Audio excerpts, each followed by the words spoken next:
Hello, uni105. We are here in week 5, and we're going to focus a little bit on your strengths that you found when you took the strengths assessment. So this week, in addition to your viewing and your readings, there is a strengths worksheet, and it's actually kind of fun. So basically, you're going to, instead of a discussion, focus on your strengths.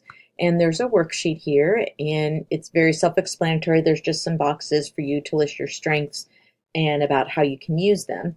At the top of the worksheet, I just give an example because my first strength is learner, and I think that really fits for me. I know I'm a dork. I love learning things. I love to read. I love just finding out new things.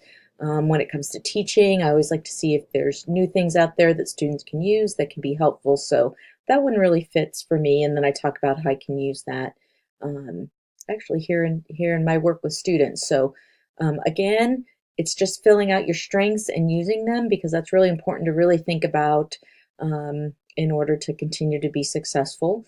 But again, I do give an example of what to do. So that is due this Friday, upcoming Friday. So we've got plenty of time to take a look at that and get that done.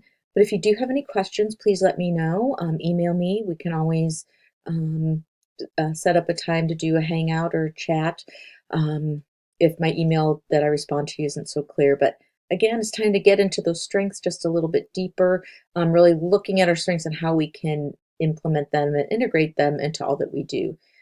Actually, at the place that I work now, we actually have our strengths on our name tag on our door. So it's actually kind of fun to see who you get along with a little bit better and how your strengths can be helpful when they're the same and actually when they're different too. So good things to know.